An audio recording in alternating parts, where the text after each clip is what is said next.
여러분, 하버드 박사가 한국 지하철을 보고 이런 말을 했습니다. 당연한 거 아니에요. 아주 대단한 거예요. 60년 동안 한국을 연구하고 150번 가까이 드나든 세계적인 석학이 지금도 감탄을 멈추지 못하는 나라. 그게 바로 여러분이 살고 있는 대한민국입니다. 뉴욕도 없고 시카고도 없는 것을 우리는 이미 전국 지하철에 다 깔아버렸죠. 오늘은 외국인 눈에 비친 대한민국의 진짜 저력, 처음부터 끝까지 보여드리겠습니다. 여러분, 한 외국인 박사 이야기를 해드리겠습니다. 하버드 대학교에서 한국학을 전공한 세계적인 석학입니다. 이분이 처음 한국 땅을 밟은 게 언제냐면 무려 1965년입니다. 지금으로부터 60년 전이죠. 그때 한국은 어떤 나라였을까요? 강남은 논밭이었고 택시는 미터기도 없이 흥정으로 요금을 받던 시절이었습니다. 기사님한테 통문까지 얼마냐고 물으면 400원이라고 하고 어제는 200원이었는데 왜 비싸냐고 따지면 그냥 웃고 넘기던 그런 시절이었습니다. 그런데 이 박사님이 그 한국을 보고 후진적이다 이런 생각을 했을까요? 전혀 아니었습니다. 낭만적으로 이쁘다, 매력이 있다 이렇게 느꼈다고 합니다. 그리고 그 이후로 60년 동안 한국을 150번 가까이 드나들었습니다.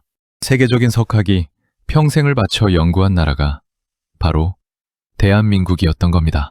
그분이 지금도 신기해하는 한국 문화 1위가 뭔지 오늘 여러분께 제대로 소개해드리겠습니다. 자, 그럼 본격적으로 들어가겠습니다. 이 하버드 박사가 외국인들이 한국에 관광 왔을 때 제일 놀라는 것 중 하나로 꼽은 게 바로 지하철 스크린도어입니다. 우리한테는 너무나 당연한 그 문이죠. 그런데 여러분, 이게 얼마나 대단한 건지 아십니까? 뉴욕 지하철에는 없습니다. 시카고 지하철에도 없습니다. 런던 일부 노선에만 있고 파리도 일부만 설치되어 있습니다. 미국은 사고가 한 건 났을 때 그럼 안전문을 세워야 되겠다 이런 논의는 했습니다. 그런데 결국 안 했습니다. 비용이 얼마인데 좀 기다려보자 이러면서 흐지부지 된 거죠. 그런데 한국은 어떻게 했냐면요. 사건이 두세 개 터지자마자 한꺼번에 다 합시다 이렇게 밀어붙인 겁니다. 전국 지하철 모든 역에 한 번에 다 깔아버린 거예요. 이게 바로 한국 사람 특유의 기질입니다. 논의만 하다가 끝내는 나라가 있고 결정하면 바로 실행해버리는 나라가 있는데 대한민국은 후자입니다. 이 하버드 박사는 이걸 보면서 이렇게 말했습니다. 한국은 그런 습관이 있잖아요. 다 해버리는 거. 이렇게요.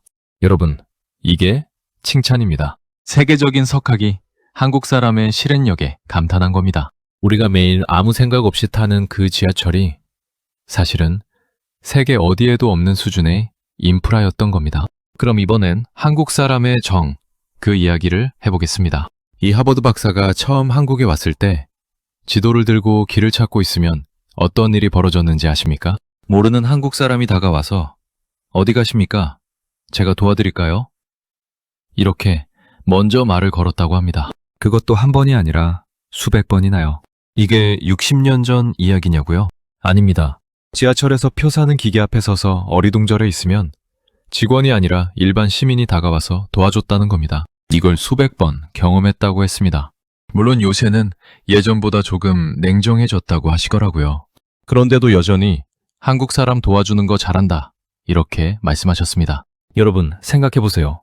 뉴욕 지하철에서 관광객이 표 사는 기계 앞에서 헤매고 있으면 누가 와서 도와줄까요? 파리에서는요, 거의 없습니다. 그냥 지나칩니다. 그런데 한국 사람은 달랐습니다. 낯선 외국인한테 먼저 다가가서 도움을 건네는 그 문화. 그게 바로 정입니다. 이 박사님이 60년 동안 한국을 사랑한 이유 중 가장 큰 것이 바로 이 정이라고 했습니다. 한국이라는 게 뭐냐고 물었더니 딱 한마디로 답했습니다. 정이라고요. 자, 이번엔 한국의 교육 이야기를 해보겠습니다. 이 하버드 박사가 1965년에 처음 한국에 왔을 때 받은 첫인상 중 하나가 바로 교육 수준이었습니다. 그분 표현을 빌리면 학생 아닌 10대가 없다 이랬습니다. 한국에 오면 모든 10대가 학생이더라는 겁니다. 미국은 학생일 때 학생 아닌 사람도 있다고 하면서요.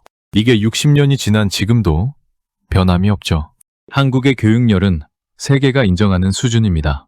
경제협력개발기구 국가 가운데 대학 진학률 1위가 어디냐면 대한민국입니다.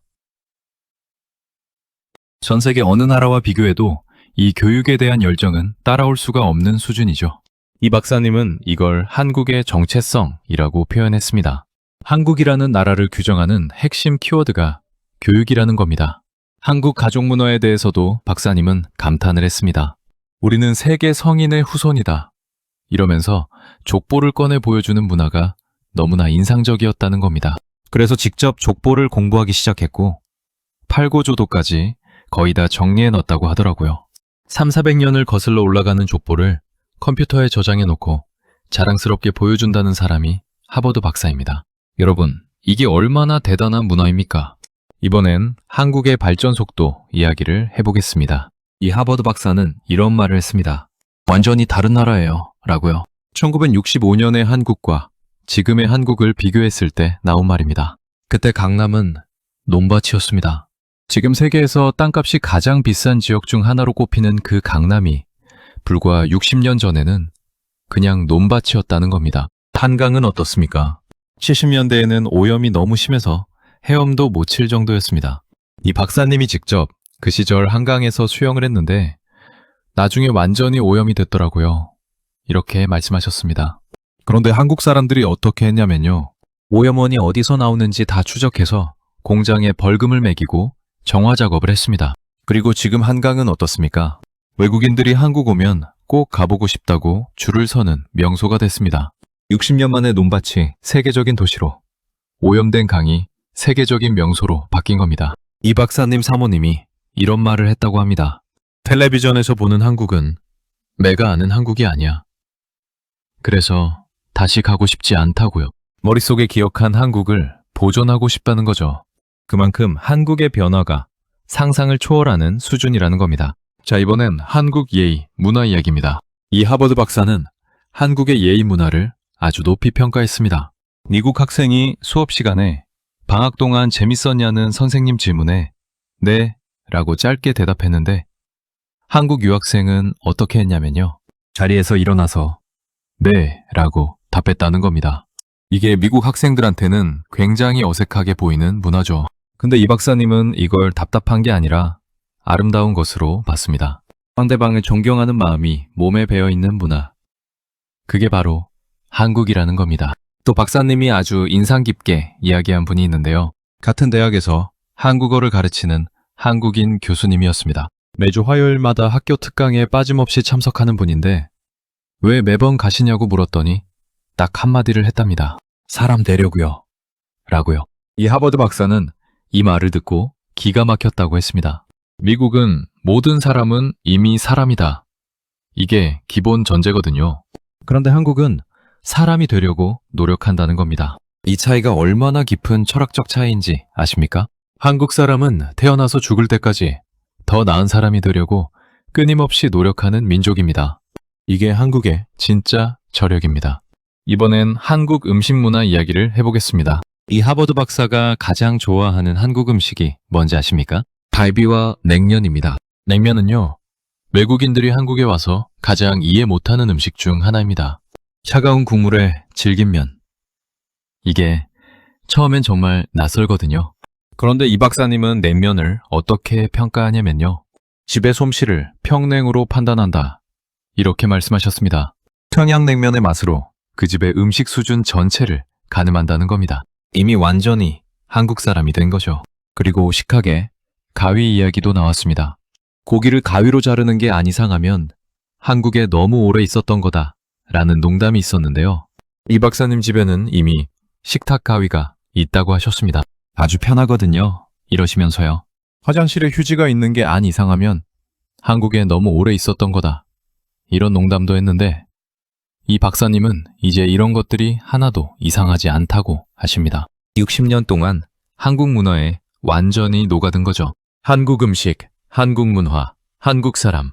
이 세 가지가 하나로 어우러진 게 바로 대한민국이라는 나라입니다. 자, 마지막입니다. 이 하버드 박사가 한국에 대해 마지막으로 남긴 말이 있습니다. 정이 남아 있어요. 라는 말이었습니다. 변화가 너무 많이 있어도 남는 것 가운데 정이 남아 있다고 하셨습니다. 여러분, 생각해 보세요.